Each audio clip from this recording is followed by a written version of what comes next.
Today. Our foundation is outside. After that,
Tuhan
discounts in order to at least being able to sell what could not be having been sold initially.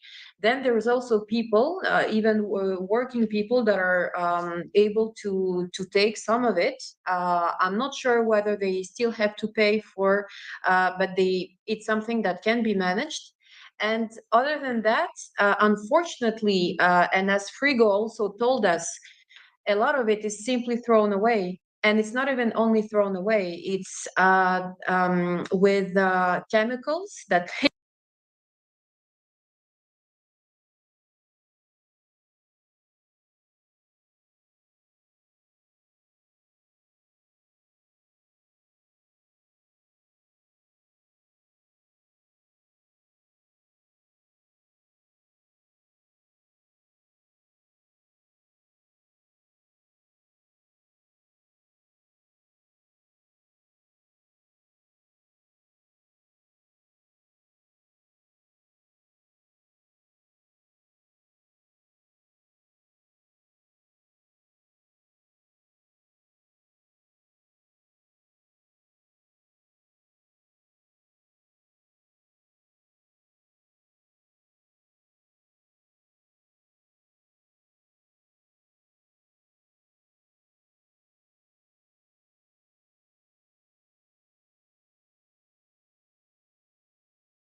because we're talking about before, in terms of this huge increase in passion and interest from young people to protect the planet and also to address such important issues. So thank you for this opportunity.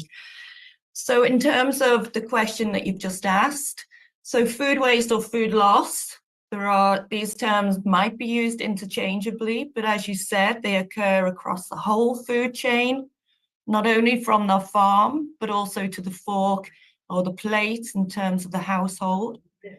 So food loss as a definition is commonly used to refer to the upstream losses, those losses that occur within industry or within farming. Okay, so it might be about the initial post-harvest or production losses, or the processing losses that occur in food processing manufacturing. That's food loss. But food waste, on the other hand, refers to any raw or cooked foods that we prepare for consumption. So we have food loss in the food chain, and then we have food waste, which occurs mainly downstream in households. So although a precise measure of global food waste is difficult to obtain, we know that approximately a third of all the food produced for human consumption is lost or wasted across the food chain. And some of the reasons for that, for example, at the farming stage might be depending on the country. So of course, we're talking about North and global, or the global North and the global South. Food loss and food waste can vary depending on the context, depending where we are. So for example, in the global South, a lot of food loss occurs due to lack of adequate machinery, or perhaps crop damage due to severe weathers, rains, flooding, and droughts. And of course, planetary changes, environmental changes, we're seeing more of those droughts, dry desert areas, desertification, the increase, the spread of deserts, and also we're seeing severe flooding. And this is causing a great amount of food loss at this early stage in terms of the farming. And again, in food manufacturing or food processing, we might have lack of refrigeration for transportation from the farm to the factory. Again, we may have out-of-date equipment, and we might also have lack of data and measurement to highlight hotspots within a manufacturing or the processing chain, so that we can identify where the most losses are occurring. Another major cause of food loss in the upstream part of the food chain is a lack of food hygiene knowledge.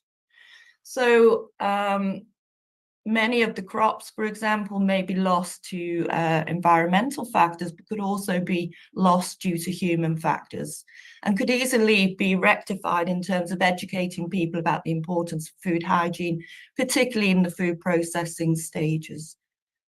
So again, talking about the food chain, moving down slightly downstream, we've got retail stores, supermarkets, and restaurants. So again, a lack of measurement in terms of showing the hotspots for food loss, or a lack of food handling skills, or poor planning and stock management of food. So losing food when it's out of date can also add to this huge amount of food loss across the food chain. And then finally, downstream, as Seda has already mentioned, we have this huge amount of food wastage occurring in our homes. So consumers are clearly unaware or uninterested, for example, in terms of reducing the amount of food waste. But we are now seeing a shift, a greater awareness, a greater interest amongst consumers to try and reduce the food waste that occurs at this end of the food chain. And governments and policymakers, both in the global North and the global South, have done a lot of efforts in terms of the upstream food loss. And now they're focusing on the consumer end in terms of trying to reduce the huge amounts of food waste.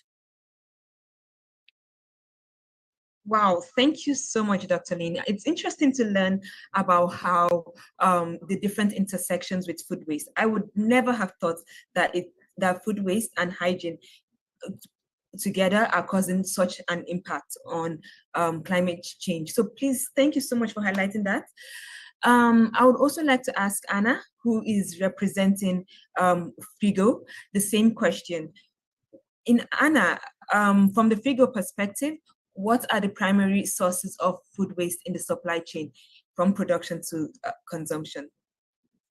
Sure. So what FIGO happened to observe in particular is the overproduction in supermarkets, but also the importance of aesthetics for the consumer, even, for example, for fruits and vegetables.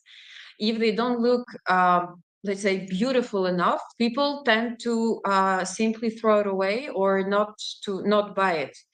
There is also the problem among families. They often cook too much and don't really want to warm it or to eat it a second time. So, and neither do they want to give it to other people. So households pay too much attention to the maximum duration date instead of using, let's say, their common sense and understanding that the availability of the products is almost always longer than that. And actually, it's one of the reasons why they also make even if it goes the duration date, it is done in a way to make sure that the product can be available and for good use for a longer time. So the primary sources of food waste in the supply chain would really be fruits and vegetables, and this problem of overproduction without really understanding through decades how to balance this and make it a bit more equal. Yeah, thank you so much, Anna. That's really insightful. I'm learning a lot. It's a very interesting session. Now, Saida, my question for you is, can you explain the scale of food waste globally and how it contributes to greenhouse gas emissions? I believe Dr. Lynn has highlighted this a bit, but can you please further explain to us? Yeah, just before moving on, as Dr. Lynn and Miss Anna already talked about, there's a big issue when it comes to overproduction, overconsumption, overbuying, which are all habits that eventually lead to food waste. And at the consumer level, we have this issue of overbuying, and we always think about it's always better to have more than to have less. And I think we need to shift that mindset of why don't we have less, as we can always have more. We can always buy more. We can always produce more. So we need to shift that mindset of overconsumption, overbuying, overproduction into always better to having less, as we can always have more. But by having a surplus of food waste, what are we going to do with it? Especially that a lot of people don't have the time and resources to manage this waste in terms of composting, etc., etc. So I think we need to shift to having having enough with less than always having more. Back to your question. Recently, this is actually a great question because I've recently read that if we could, at a global scale, if we consider food waste as a country, it would actually be the third largest emitter of greenhouse gases emissions. And as we mentioned previously, food waste, as it decomposes, it produces methane in landfills. And methane is actually 28 times more detrimental to the environment and climate change than CO2. So food waste is really causing a major environmental problem. And if we look at it in terms of the global impact of food waste, it leads to 8 to 10% of the global greenhouse gas emissions.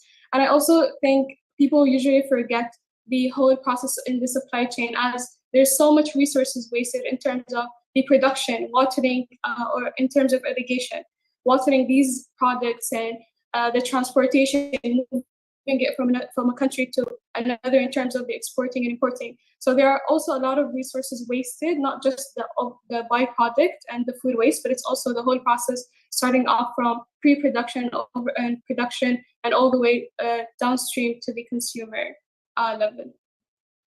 I hope that answered your question. Yes, it really does. It encompasses everything that I needed to hear. And honestly, I think if there's one thing we can all take away from this is to be more mindful about our shopping habits, overbuying, overproduction. I really hope we can all understand the impacts that it's creating to our climate. Next, I'll be asking Dr. Lynn back again. Thank you, Asma. And I just wanted to add, just again, picking up on the reasons for the loss across the food chain, as Anna and Saida have already picked up. It's this overbuying, overpurchasing of food. Research shows that people who take advantage of promotions and special offers to by multiple purchases of food, so buy one, get one free, for example, in supermarkets, they are much more likely to contribute to food waste. And I just wanted to highlight something that might be relevant to our audience today.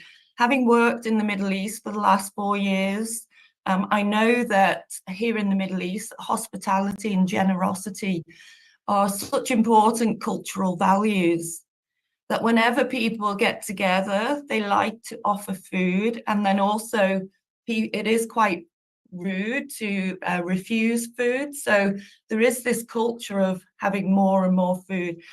And I did some research with my students as well. And the average amount of household food waste increases by anything between 10 and 20% during the month of Ramadan as well. So when we're thinking about this consumer food waste, how we're going to influence consumers to try and reduce that waste, we need to take account of some of these social and cultural factors as well. So yes, education and awareness are going to be very important in terms of changing consumer behaviour, but also understanding the context in which this takes place. So having said that, just going back to your question, I'll try and be brief as well, because I know that Seda has already covered some of that question very well. Talking about the need for food production requiring significant natural resources such as water. So when we're throwing away water, we need to take into account the added value in terms of, or the added losses in terms of the natural resources, the human effort, and the finances that have gone into the production or the processing of those foods. So for example, throwing away one burger, beef burger, wastes the equivalent amount of water as approximately a 90-minute shower. And also wasting food is worse than the total emissions of flying planes, for example, by about 2%, and plastic production and oil extraction. So food waste from the added costs of production, those natural resources, contributes much more in terms of the carbon dioxide and also in terms of the methane that is contributing to the climate changes. So not only does landfill, like the food waste that comes from consumers and households, generally goes into landfill, although policymakers are trying to reduce that practice, in some countries, in some contexts, most of the food that's wasted will go into landfill. And for example, it takes 25 years for one head of a lettuce to decompose in the landfill. These are all, interestingly, I did some work with my students, and these are all the kinds of facts that they came across. And I hadn't realized personally that food takes such a long time to decompose when it's moved to landfill. And it's the gas that's produced by this food, the methane gas, that actually contributes to the global warming and the climate issues. So if we were to reduce the amount of food that goes to landfill and or use different methods than landfill to deal with our waste and better waste management, households and consumers could actually make a better contribution to improving climate change. Okay. Thank you so much, Doctor. It's very interesting to learn about the cultural influences. I really thought that was, I didn't expect that. So that was very, very new to learn. Please comment yes if you're also learning something new right now. And that gets me curious. I would like to know how what it's like as well in Switzerland, and how food waste globally and food waste in Switzerland contributes to greenhouse gas emissions. Anna? Sure, absolutely. It's a really interesting question as well. I think that Dr. Lin really said it all in terms of the overproduction, the overconsumption. First of all, it's the overproduction, because we need to remember that in order for people to consume, producers need to produce. So it goes really directly from production and from a change in the mentality of profit and of the way profit is made. In relation to the way things are in Switzerland, it's more or less the same situation in terms of, for example, meat production. I also knew that in relation to the amount that usually people are really ignorant of how much is needed to produce meat, without even speaking about the, let's say, ethics in relation to animals. But there is really this, the worst is not even to be eating meat as it can be considered as a real basic and human need, but is the amount that is being made simply for profit, and that does not even go to people that really need it, in case it's kept, in case it's still here. Frigo, for example, finds it really, and I think we all totally agree with them, finds it outrageous such a drastic amount of food is being thrown away simply because it does not meet the expectations of supply chains. And also what is incredible is that distribution and production and distribution chains have instilled these bad habits to consumers of, as well as Dr. Lin said, this 2-for-1, simply because they want to sell more, because they produce too much. And they also make the person pay attention to marketing to such an extent that even natural products, as I was saying before, like fruits and vegetables, it's important to have them in a certain shape, a certain aspect, in order for people to buy it. The other problem is also that producers want all amounts and types of food to be available all the time. That means certain exotic fruits that are not supposed, that come from really far. This means that this contributes a lot to greenhouse gas emissions, because there is this whole transportation, also storing. And the final thing that is even more sad is that during this process, a lot of those products are simply they do not survive, let's say, to this whole transportation thing. So they're simply wasted away, or again put in dumpsters and sprayed with harmful chemicals.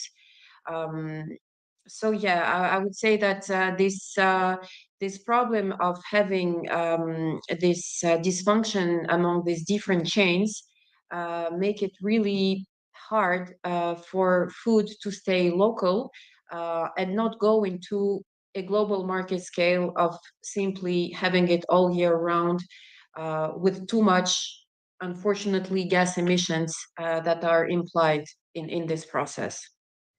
Thank you so much, Anna, for that. Now, Dr. Lin, as an education expert yourself, what role does education play in minimizing the greenhouse gas emissions? Okay, thank you. Yes, I do a lot of work with my students, and I get a lot back from them in terms of their passion and their enthusiasm. So in terms of helping to tackle the issues across the food chain, from farm through restaurant, through retails and into the households, there are many opportunities for education. The most obvious one is to make it mandatory, introduce mandatory education about food, cooking, preparation, trying to help to reduce food waste in the home for students, both in schools, but also then into higher education. Educating people in particular on some of the more challenging areas. So, for example, many consumers find it difficult to understand the difference between use by or best before dates, or certain food labeling, for example, that should in theory help people store their foods once they've purchased them. Also educating people, as we've just discussed before, about choosing ugly fruits and vegetables. Just because a fruit or vegetable is not shaped in a particular way, then it doesn't mean to say that it's not good for you, it's not nutritious, and also that it's not fresh. So trying to get across those key messages is very important. Also, just practical things around emphasizing or highlighting that some of the behaviors that we have or some of the practices and how they contribute to climate change and so on. In terms of students at universities, I think, as we said before, that young people have this passion, they're tech savvy, they've got this ability to raise awareness, but also to activate and get other people involved. So what I try to do in university is to try to encourage young people to advocate on behalf of reducing food waste, but also to inspire them, to advise and guide them on how they can be kind of community activators, how they can introduce change, how can they introduce change in their family, how can they introduce change in their neighborhood, and then more broadly. So education has a really important role, both from primary school, but also through to university. Thank you so much for that. I can see there are questions already coming in the chat box. We'll get to them in a bit. But for now, I would love to hear from Saida about the student's perspective on how education can play a role in minimizing greenhouse gas emissions emitted by food waste. Sure. I think as a sustainability advocate, one of the biggest challenges that face me is how can you change the behavior of the consumer? Because this is their habit, this was their routine for the past 20, 30, 50 years. How are you going to be able to convince them on how please reduce your food waste? So I think a strategy that worked very well for me is the fact or the strategy of trying to put myself in their shoes and seeing things from their perspective. How can I get to that person? How can I find what interests him? What would make him respond to my words and to my advocacy? So one of the really good strategies that you could use, for example, you can speak about their health.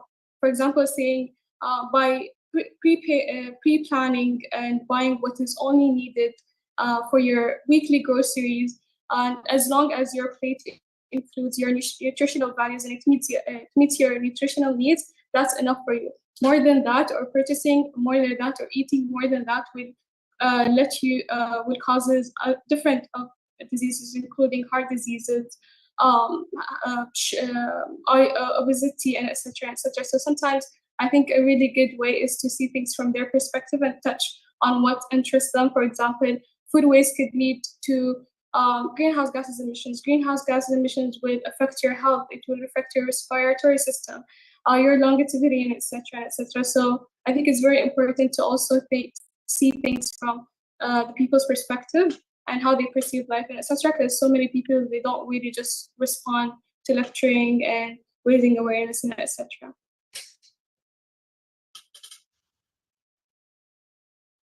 Thank you so much, Saida. Yes, I can see we keep re-emphasizing on we need to see things from the consumer's perspective in order to communicate with them more efficiently. That's something we'll definitely be taking away. Please comment yes in the chat box if you'll be taking it away as well, just like I would be. And next, I would like to know from Anna, what daily habits can people take to reduce food waste? Sure. So that's one of Frigo's main purpose and activity of the association is to really make younger generations more aware of food waste and more sensitive to this cause. Because it is really by opening the eyes of future generations that modifications can happen in terms of the way we consume.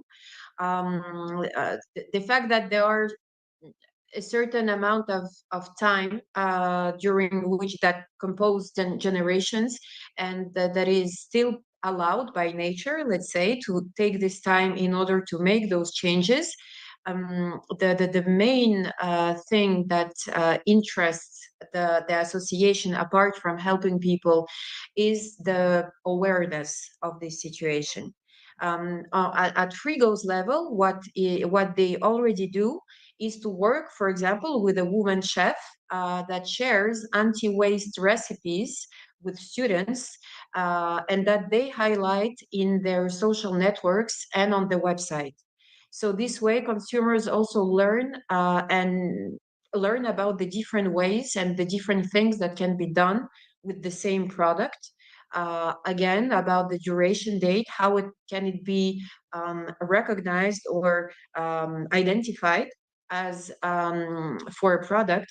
They really insist on the 5 common senses, because it is really by seeing, touching, smelling, and doing all of this by mixing the 5 senses with common sense that these changes can be reached. So that's the main lessons that are being given through education to younger generations in order to make them and also their parents change these habits. And the interesting thing, as for example, I personally know some children, well, let's say teenagers, that even sort of educate their parents, because they have this good example from what they see, from what they're being taught, and in turn they really try to, when they see that their parents from their own still generational way of consuming, they really try to make them change this by really showing good examples and illustrations of concrete situations when these things can really happen, can really be changed. So yeah, education is really important. That's one of Frigo's really main concern and activity. Thank you so much, Anna, for that. And Dr. Lin, I would also ask you the same question. What daily habits can people take to reduce food waste? So yeah, in terms of food waste, and just picking up on some of the comments there, I agree. I think embracing people's existing knowledge, embracing their cultural and religious beliefs is very important in terms of helping educate people in a way that that they can relate to. And also in order to change people's consumers' behavior, we need to think a bit more broadly. We need to create supportive environments. We need to have opportunities for recycling materials, recycling food waste, etc., composting.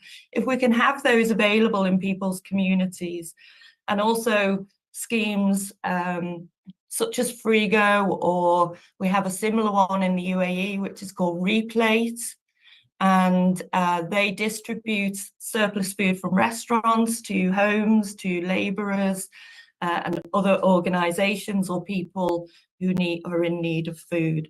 So I think if we can create that supportive environment, it's really important. And then we can encourage people to take small steps in terms of implementing concrete changes in their daily lives. So, for example, checking the temperature on the refrigerator, that it's a suitable temperature in order to preserve foods, keep the foods fresh for longer, especially if you're living in a very hot climate such as the Middle East. Also about making plans for shopping. If you're going shopping, try and avoid going shopping when you're hungry. I don't know if you've done that before. When you're hungry, you end up buying 2 or 3 times more food than you need, or different types of foods that you're never going to eat. So trying to shop sensibly, have a plan, have a list, a shopping list, have an idea about the kinds of meals that you're going to prepare over the week, downloading recipes that you may be able to use with leftover foods, for example, and so on. So just trying to encourage people, maybe encourage people to keep a food waste diary so they can see across the week or across the day where those hot spots are, for example, in terms of when food is wasted, what kinds of food is wasted, how much, and then they can respond and act accordingly. Thank you so much. The idea of a food waste diary really, really sounds cool. It's really, I would definitely be looking into that. I get my students to do that wow. individually, and then with their families, and then compare the diary. So it's a really good way of getting them to see where they could possibly kind of make changes. Yeah, I definitely. It's a very. It seems like a fun very interesting and efficient way to track your food waste. Now, Saida, I would also love to hear from you. What daily habits can we take away to reduce food waste? Just more like what she already mentioned. I don't think I have much to add other than the composting. I do understand, as you said, that it's very tricky to compost here in the UAE and the Middle East in general because of the harsh weather. However, if you live somewhere where it's more feasible, please do. But also, this is what we are trying to do through Compost It, the startup that we're currently working on. We're trying to make composting available for everyone around the world, and we are trying to develop this machine that would allow anyone to compost in their neighborhoods, in their companies, in any entity, and then you can use that compost. Oh, I think we lost Saida. Her network. Okay. Okay, Saida. Can you hear me? Okay, yes, now you're back. We lost you for a bit. Your network froze. I'm not sure what was the last thing you heard, but as I mentioned, we're trying to make composting available for everyone anywhere in the world, and try to come up with innovative solutions to elevate waste from landfills and use it as a business opportunity for using the leftovers in a creative way. I think everything was already mentioned. Okay, thank you so much. I really enjoyed this conversation and I would love to keep it going, but we don't have all day for that. So now let's dive into the questions. I can see we have a couple that has been asked during the panel. Now, Dr. Lynn, I'll direct this question to you.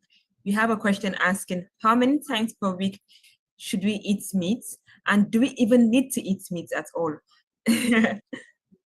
Very good question. Obviously, in terms of how many times a week do we need to eat meat, there is no concrete answer to that. Our diets or the dietary recommendations suggest that we need a certain amount of protein each day, depending on our age, gender, and size, for example.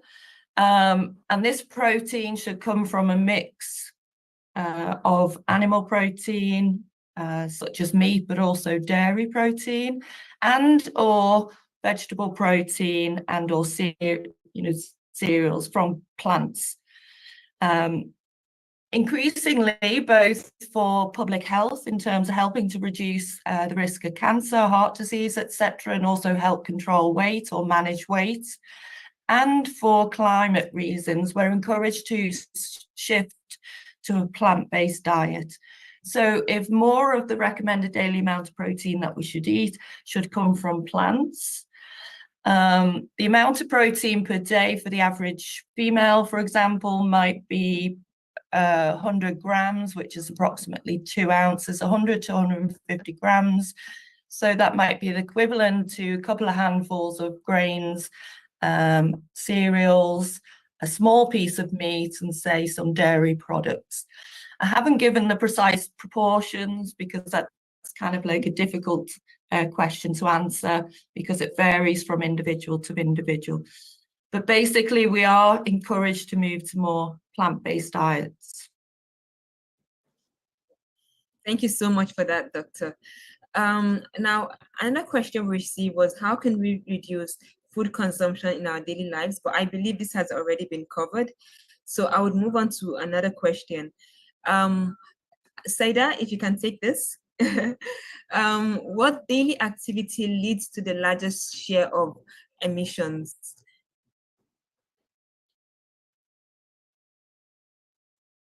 Saida? Yes. Hello, I'm here.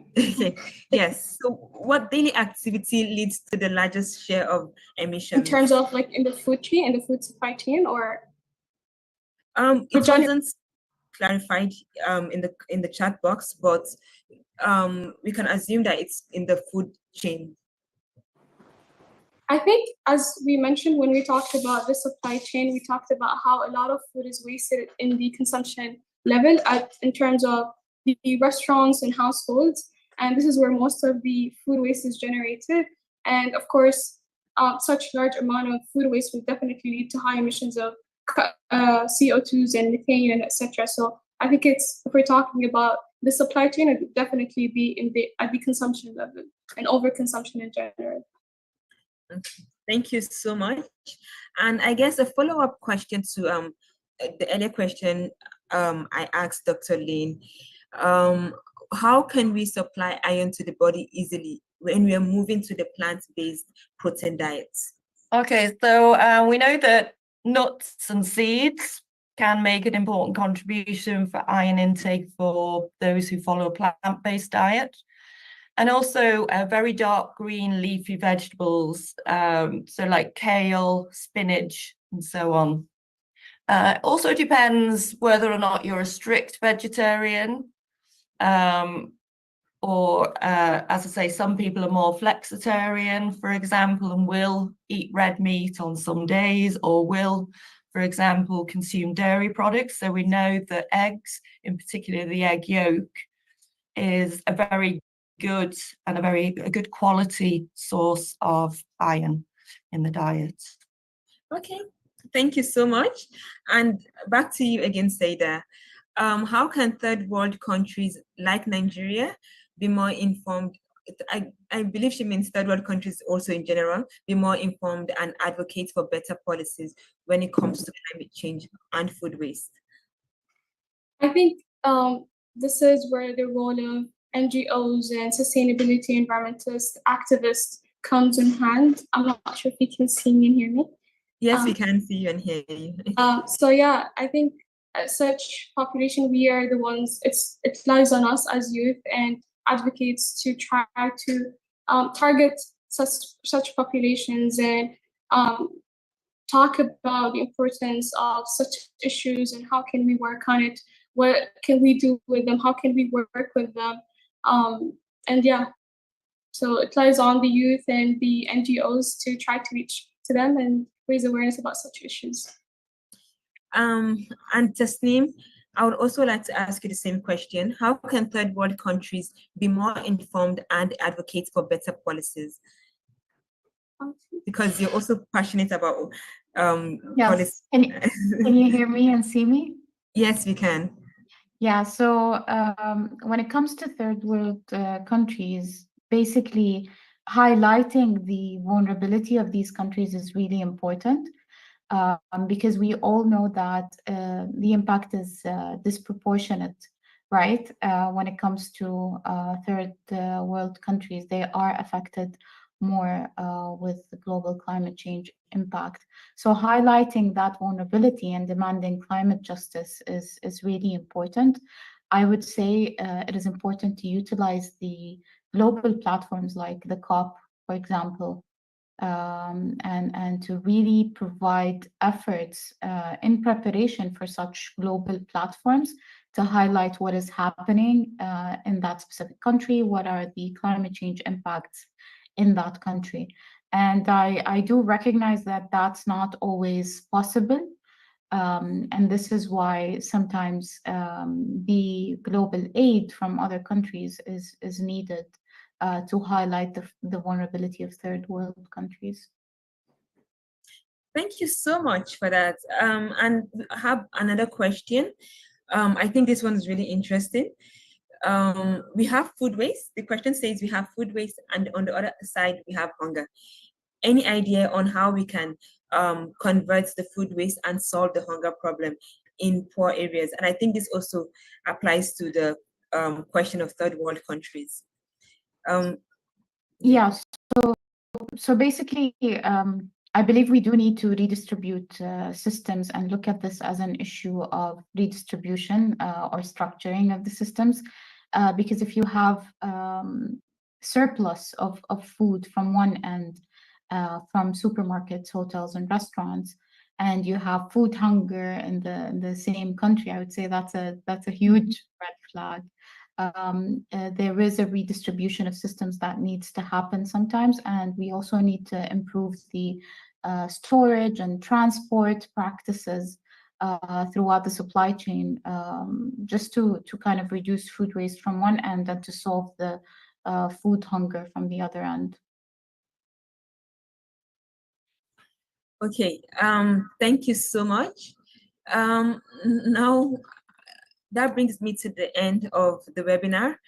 Don't forget to like, share it, and follow all our social media pages. If you missed out, the session is recorded and will be uploaded, so you can always catch up with it and give it a rewatch if you want to. Also, of course, please register for our upcoming webinar titled How to Recycle Waste Without Compromising Your Lifestyle.